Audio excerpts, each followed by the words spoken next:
مزید ویڈیوز اور اپڈیٹس کے لیے چینل سبسکرائب کرنا نہ بھولیں اور بیل آئیکن کو بھی ہٹ کریں۔ جو بچے ہیں سنگ سمیٹ لو، از فرحت اشتیاق، قسط نمبر 10۔ تم نے دنیا میں ابھی تک چیز کھائی ہی نہیں ہے اگر تم نے اٹالین چیز نہیں کھائی ہے، اور تم نے دنیا میں ابھی تک کافی نہیں پی ہے اگر تم نے اٹالین کافی نہیں پی ہے۔ وہ دونوں کولوسیم سے نزدیک ایک ریسٹورنٹ میں لنچ کر رہے تھے، تب لیزا اس سے بولی تھی۔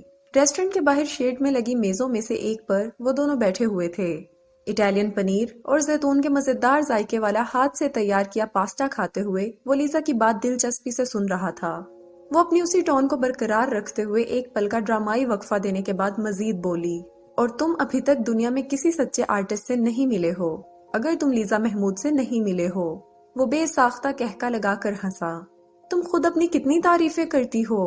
ہاں تو ہوں نا میں تعریف کے قابل، وہ ہنس کر بولی۔ لیزا، تم مسلمان ہو؟ میرا مطلب ہے تمہارے والد مسلمان اور والدہ کرسچن ہیں۔ کچھ دیر کے بعد کھانا کھاتے کھاتے اس نے پوچھا، مگر سوال منہ سے نکلنے کے ساتھ ہی اسے اس کے نامناسب ہونے کا احساس ہوا۔ سوری، یہ سوال کچھ پرسنل ہو گیا۔ اس نے فوراً ہی معذرت کی۔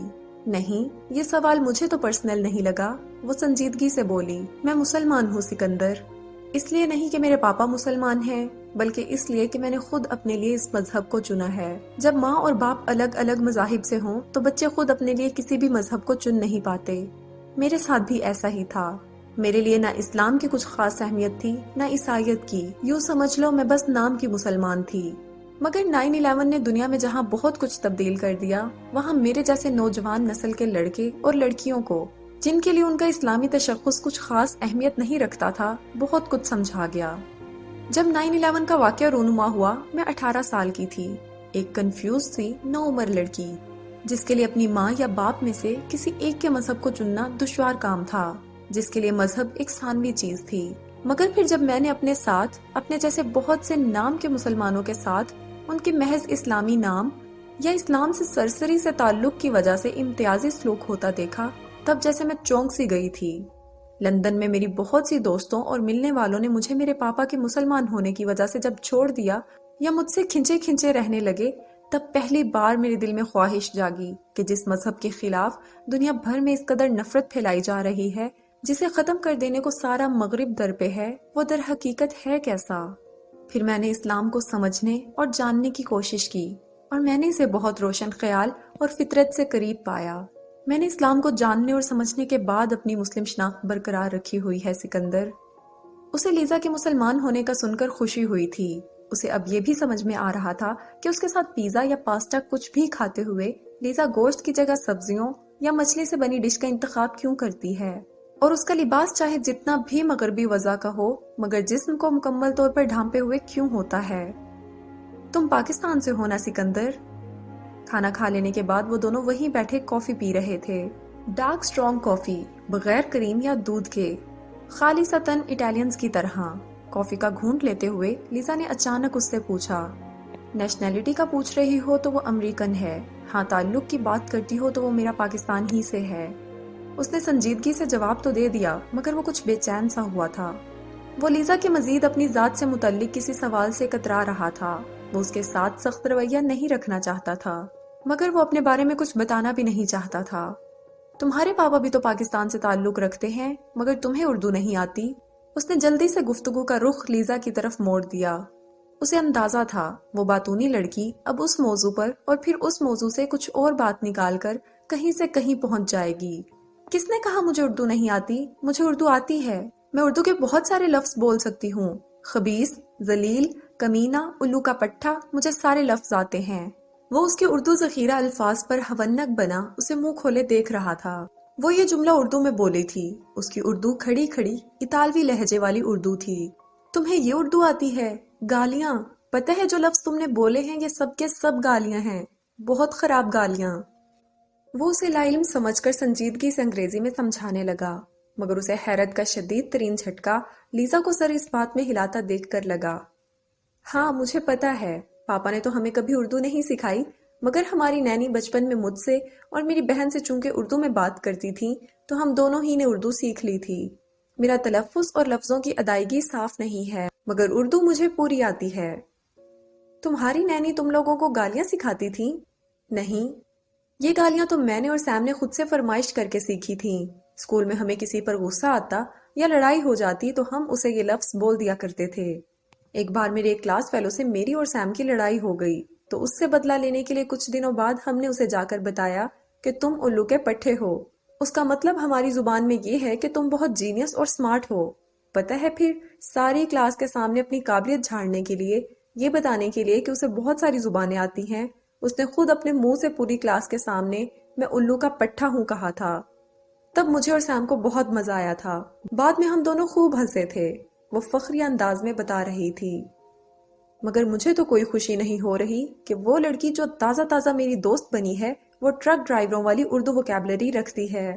اس نے اسے دیکھا، وہ لاپرواہی سے شانے اچکا کر ہنسی۔ اگر تم سیکھنا چاہو تو میں تمہیں اٹالین میں کچھ گالیاں سکھا سکتی ہوں، بوقت ضرورت تمہارے کام آئیں گی۔ اس نے اپنی خدمات اسے پیش کی۔ وہ دونوں اب میز سے اٹھ رہے تھے۔ آج اس نے لیزا کو بل پے نہیں کرنے دیا تھا۔ شکریہ، بہت شکریہ، میں خاصا مہذب آدمی ہوں۔ دیکھو آنے والے وقت کا کچھ پتہ نہیں ہے، میری مانو چند ایک اٹالین گالیاں سیکھ لو، بوقت ضرورت تمہارے کام آئیں گی۔ وہ مسکراتے ہوئے اس کی طرف دیکھ رہی تھی۔ وہ نہ بولنے سے تھکتی تھی نہ ہنسنے سے۔ تم اتنا کیسے بول لیتی ہو؟ میں پوری زندگی اتنا زیادہ نہیں بولا ہوں گا جتنا تمہارے ساتھ ان 3 دنوں میں بولا ہوں۔ میں زیادہ تو نہیں بولتی، لگتا ہے تم نے کبھی کوئی باتونی لڑکی دیکھی نہیں ہے۔ وہ اب اس کے ساتھ مسلسل اردو ہی میں بات کر رہی تھی۔ وہ ہنس پڑا۔ چہل قدمی کرتے ہوئے اسے ایک ریسٹورنٹ کے پاس سے گزرتے اس کے شیشے کے دروازے میں اپنا عکس نظر آیا۔ اپنے چہرے پر مسکراہٹ اور آنکھوں میں خوشی نظر آئی۔ اپنے چہرے کی اس مسکراہٹ کو دیکھتے ہی اس کی مسکراہٹ فوراً رخصت ہو گئی۔ اب ہم فورم اور پھر پیلاٹائن ہل چلتے ہیں، شام تک گھومنے کے لیے ہمارے پاس کافی ٹائم ہے۔ لیزا اس کی سوچوں اور موڈ کی تبدیلی سے انجان مسکرا کر بولی، میرا کہیں اور جانے کا موڈ نہیں ہے، میں واپس جانا چاہتا ہوں۔ اچانک وہ خشک لہجے میں سنجیدہ چہرے کے ساتھ بولا۔ لیزا اس کے موڈ کی تبدیلی کو محسوس کر گئی تھی۔ تمہیں اچانک کیا ہو جاتا ہے سکندر؟ کل بھی تم نے اسی طرح کیا۔ تمہیں میری کوئی بات بری لگی ہے؟ کوئی بات نہیں ہوئی ہے، بس میں تھک گیا ہوں، آرام کرنا چاہتا ہوں، اس نے سنجیدگی سے کہا۔ لیزا چپ ہو گئی۔ وہ دونوں گاڑی میں آ کر بیٹھ گئے۔ آئی ایم سوری لیزا، اگر میری وجہ سے تمہارا دن خراب ہوا ہے تو تم اپنے بہت سے کام چھوڑ کر مجھے روم کے تاریخی مقامات دکھانے آئی تھی۔ بس مجھے زیادہ بولنا، باتیں کرنا اچھا نہیں لگتا، میں تھکن اور کوفت محسوس کرنے لگتا ہوں۔ لیزا نے گاڑی سٹارٹ کی، تب وہ اس سے سنجیدگی سے بولا تھا، مجھے اندازہ ہے سکندر، اور تم فکر مت کرو، میرا دن ہرگز خراب نہیں ہوا۔ میرا مقصد تو سینیور سکندر پر اپنا اچھا تاثر قائم کرنا، دوستی کرنا ہے، تاکہ اس دوستی کے لحاظ میں وہ مجھے اپنی پینٹنگ بنانے کی اجازت دے دے۔ وہ سنجیدگی سے بولی، مگر وہ کوشش کے باوجود بھی اپنی مسکراہٹ روک نہیں پایا۔ اسے مسکراتا دیکھ کر لیزا بھی مسکرائی تھی۔ وہ اسے اچھے انداز میں رخصت کرنا چاہتا تھا، اس لیے ایک رسمی مسکراہٹ چہرے پر لیے اسے خدا حافظ کہہ کر اندر آ گیا تھا۔ اندر آتے ہی اس نے نیند کے لیے ڈاکٹر کی تجویز کردہ ٹیبلٹ لی اور اپنا موبائل فون آف کر دیا۔ وہ بستر پر لیٹ گیا۔ وہ خود کو سزا دینا چاہتا تھا۔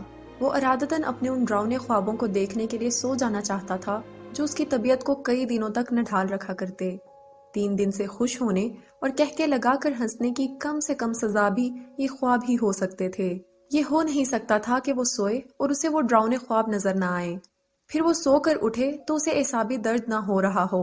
سکندر شہریار کو سزا ملنی چاہیے، اسے کوئی سخت سے سخت سزا ملنی چاہیے۔ ہنسی اور سکندر شہریار کے لبوں پر خوشی اور سکندر شہریار کی آنکھوں میں۔ وہ خاموش لیٹا چھت پر لٹکتے فانوس کو دیکھ رہا تھا۔ کہاں رہی سارا دن؟ نینی رات کے لیے کھانا پکا رہی تھی اور وہ میز پر چڑھ کر بیٹھی ناشپتی کھا رہی تھی۔ اسے پھلوں میں ناشپتی بہت پسند تھی۔ 3:30 بجے تک تو گائیڈ بنی ہوئی تھی، اس کے بعد سینڈرا سے ملنے چلی گئی تھی۔ جب سے روم آئی ہوں اس سے مل ہی نہیں سکی تھی۔ گائیڈ؟ نینی کو اس کے لاؤ بالی پن سے بولے جملے میں زیادہ قابل توجہ گائیڈ والی بات لگی تھی۔ جی گائیڈ، وہ بیچارہ یہاں ٹورسٹ نہیں ہے، آفس کے کام سے آیا ہوا ہے، مگر میں زبردستی اسے ٹورسٹ بنانے پر تلی ہوئی ہوں۔ وہ ہنس کر بولی۔ نینی نے اسے بغور دیکھا تھا۔ وہ کون؟ وہ روبرٹو کا کلیگ؟ کیا نام بتایا تھا تم نے اس کا؟ سکندر۔ اس نے جھٹ انہیں نام بتایا۔ کیسا ہے وہ؟ نینی نے اسے مسکرا کر دیکھتے ہوئے دلچسپی سے پوچھا۔ پرسنالٹی پوچھ رہی ہیں یا مزاج؟ اس نے ناشپتی کی کاش منہ میں ڈالتے ہوئے مسکرا کر پوچھا۔ ظاہری شخصیت کی بات کریں تو وہ بہت ہینڈسم ہے، اپالو کا خیال آتا ہے اسے دیکھ کر، اور نیچر کی بات کریں تو دوسرے لوگوں سے بہت مختلف سا ہے وہ، کھویا کھویا، اداس سا، خود سے خفا خفا سا، کبھی زندہ دلی سے ہنستا ہے، کبھی بالکل سنجیدہ ہو جاتا ہے، بات کرتے کرتے اچانک ہی رک جاتا ہے، ہنستے ہنستے ایک دم ہی چپ ہو جاتا ہے۔ شادی شدہ ہے کہ کنوارا؟ نینی نے یک دم ہی بے حد دلچسپی ظاہر کی۔ وہ سبزیاں کاٹتی رک کر بغور اسے دیکھنے لگی تھی۔ نینی، اس نے بے حد ناراضی سے انہیں دیکھا۔ تم اس کی اس قدر تعریف کر رہی ہو نا، تو مجھے لگا کہ شاید آپ کو بالکل غلط لگا نینی۔ وہ نینی کا وضاحتی جملہ کاٹتے ہوئے قدرے خفگی سے بولی، وہ مجھے بس ایک دوست کی حیثیت میں اچھا لگا ہے، میں اسے پینٹ کرنا چاہتی ہوں، اس لیے اچھا لگا ہے، لیکن کسی اور طرح بھی تو وہ اچھا لگ سکتا ہے، جب وہ اتنا اچھا ہے تو پھر ناممکن، سوال ہی پیدا نہیں ہوتا۔ اس کی سب سے بڑی خامی اس کا پاکستان سے تعلق رکھنا ہے۔ ناممکن ہے کہ میں دوستی سے بڑھ کر اس کے لیے کچھ اور سوچوں۔ نینی کو اس کی بات بری لگی تھی۔ وہ پاکستان کی برائی سن کر ہمیشہ اسی طرح رد عمل ظاہر کیا کرتی تھی۔ پاکستانی ہونا کیا اتنا برا ہے لیزا؟ ہاں، میرے لیے برا ہے۔ میں کسی مسلمان آدمی سے شادی کروں گی، مگر وہ مسلمان آدمی پاکستان سے ہرگز تعلق نہیں رکھتا ہوگا۔ اور آپ مجھے اس طرح ناراضی سے مت گھوریں۔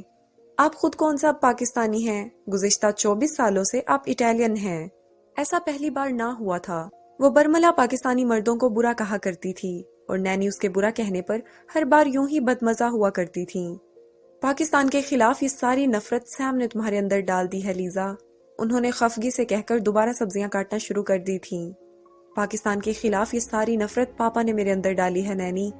انہوں نے اپنے عمل سے ثابت کر کے بتایا ہے کہ پاکستانی مرد کتنے برے ہوتے ہیں۔ وہ پاپا ہوں یا ہاشم اسد، سارے پاکستانی مرد ایک جیسے ہوتے ہیں، منافق، دوغلے اور سنگ دل۔ وہ تلخی سے فوراً ہی میز سے نیچے اتری اور کچن سے باہر چلی گئی۔ نینی کے چہرے پر بھی کچھ برہمی تھی، انہوں نے اسے روکنے کی کوشش نہیں کی تھی۔ وہ اوپر اپنے اسٹوڈیو میں آ کر خود کو پینٹنگ میں مصروف کر چکی تھی جب اسے سیڑھیوں سے کسی کے اوپر چڑھنے کی آوازیں سنائی دی۔ نینی اوپر اس کے پاس آئی تھیں، ان کے چہرے پر اب اس کے لیے خفگی نہیں بلکہ ممتا اور محبت تھی۔ وہ ان کے پیار کے اظہار پر اب مزید اپنا موڈ خراب رکھ نہیں سکتی تھی۔ آپ چلیں، میں آ رہی ہوں، وہ مسکرا کر بولی۔ وہ گردن ہلاتی واپس نیچے جا رہی تھی۔ لیزا کام روک کر انہیں جاتا ہوا دیکھ رہی تھی۔ ماں کی اصل گود اور اصل پیار تو اس نے پایا نہیں تھا۔ ہاں، ماں کے جیسے پیار کی جھلک اس نے نینی کے پیار میں دیکھی تھی۔ وہ جوانی میں بیوہ ہو گئی تھی، اولاد تھی نہیں۔ وہ اور ان کا خاندان اس کے دادا کے خاندان کے جدی پشتی ملازم تھے۔ اس کی دادی کو بیٹے کی اٹالین عورت سے شادی کے سبب اپنی پوتیوں کی تربیت اور پرورش سے متعلق تفکرات لاحق تھیں۔ پوتیوں کی اسلامی خطوط پر تربیت کے لیے انہوں نے اپنی قابل بھروسہ ملازمہ مہر النساء کو اٹلی بیٹے کے پاس بھیج دیا تھا۔ تب نینی 36-37 سال کی تھی۔ پھر جب ان بہنوں کا گھر ٹوٹا، ان کا ساتھ چھوٹا، تب ان بہنوں کی زندگیوں میں نینی کی ضرورت بھی ختم ہو گئی تھی۔ جب گھر ہی نہ رہا تھا تو کسی آیا یا ملازمہ کی کیا ضرورت باقی رہ جاتی تھی؟ مگر پیچھے پاکستان میں بھی نینی کا کون تھا؟ وہاں جا کر بھی انہیں اس کی دادی کے گھر پر یا پھر کہیں نہ کہیں کسی نہ کسی کے گھر پر آیا ہی بننا تھا۔ تو پھر یہ ملک کیا برا تھا؟ وہاں روم میں پاکستانی ایمبیسیڈر کو اپنے بچوں کی دیکھ بھال کے لیے پاکستانی آیا کی ضرورت تھی۔ وہ اچھے حسب نسب والی ملازمہ تھیں، اس حوالے کی بنیاد پر انہیں روم میں دوسری ملازمت فوراً ہی مل گئی تھی۔ پھر آنے والے برسوں میں وہ کسی نہ کسی پاکستانی سفارتکار یا بزنس مین کے گھر پر ان کے بچوں کی آیا کے طور پر یا ان کے بچوں کو قرآن پاک پڑھانے کا کام کرتی رہی تھی۔ ان تمام برسوں میں لیزا کا ان سے برابر رابطہ رہا تھا۔ 5 سال قبل جب اس نے روم میں اپنا فلیٹ خریدنے کا سوچا، تب اس کے ذہن میں فوراً ہی یہ خیال آیا تھا کہ وہ اپنے فلیٹ کی دیکھ بھال کے فرائض نینی کے سپرد کر دے گی۔ اس نے اب نینی کو کہیں پر بھی ملازمت کرنے سے منع کر دیا تھا۔ وہ خود تو یہاں صرف 2 ماہ گزارا کرتی، لیکن باقی سارا سال اس کے فلیٹ کا خیال نینی رکھتی تھی۔ وہ انہیں ان کے اخراجات کے لیے پابندی سے ہر ماہ لندن سے پیسے بھیجا کرتی تھی۔ اس کی پرورش اور تربیت میں ان کا بہت ہاتھ تھا۔ وہ ماں نہیں تھی، پر ماں جیسی تو تھی۔ ان کا حق تھا اور اس کا فرض کہ اب جب وہ بوڑھی ہو چکی ہیں، وہ ان کا خیال رکھے۔ وہ کھانا کھانے کے لیے نیچے آ گئی تھی۔ کھانے اور کافی کے بعد آج اس کا رات بھر کام کرنے کا موڈ تھا۔ وہ بہت اندھیری، بڑی ہیبت ناک جگہ تھی، جیسے کوئی غار، کوئی سرنگ۔ وہاں روشنی کا نام و نشان تک نہ تھا۔ اسے وہاں بہت ڈر لگ رہا تھا. اسے اس اندھیرے سے وحشت اور تنگ جگہ پر گھٹن ہو رہی تھی. وہ وہاں سے بھاگ جانا چاہتا تھا. وہ مدد کے لیے چلا رہا تھا. وہ چیخ چیخ کر رو رہا تھا. کوئی تھا جو اس اندھیرے میں چلتا اس کے سامنے آ کر کھڑا ہو گیا تھا. وہ اسے تمسخرانہ نظروں سے دیکھتے اس کی بے بسی پر کہکے لگا رہا تھا. وہ خود کو بچانے کے لیے ہاتھ پاؤں مار رہا تھا، مگر نہ وہ وہاں سے بھاگ پا رہا تھا، نہ ہی اس شخص سے خود کو دور کر پا رہا تھا. زور زور سے چلاتے یکدم ہی اس کی آنکھ کھل گئی تھی. چند سیکنڈز وہ بالکل کسی مردے کی طرح ساکت بیڈ پر پڑا رہا. اس کے جسم میں کوئی جنبش نہیں تھی. کچھ دیر بعد جب وہ اپنے ہاتھ پاؤں ہلانے کے قابل ہوا تب اس کا ہاتھ بے ساختہ اپنے چہرے پر گیا. اس کا چہرہ آنسوؤں سے بھیگا ہوا تھا. اسے پسینہ آنے لگا. اس کے جسم پر کپکپاہٹ طاری ہو گئی تھی. اسے اپنے کمرے کے گھپ اندھیرے میں شدید ترین گھٹن ہونے لگی. وہ اپنی ساری ہمت جمع کر کے بستر سے اٹھا تھا. وہ کمرے کی تمام کھڑکیاں کھولنا چاہتا تھا. وہ کمرے کی تمام بتیاں روشن کرنا چاہتا تھا. مزید ویڈیوز اور اپڈیٹس کے لیے چینل سبسکرائب کرنا نہ بھولیں اور بیل آئیکن کو بھی ہٹ کریں.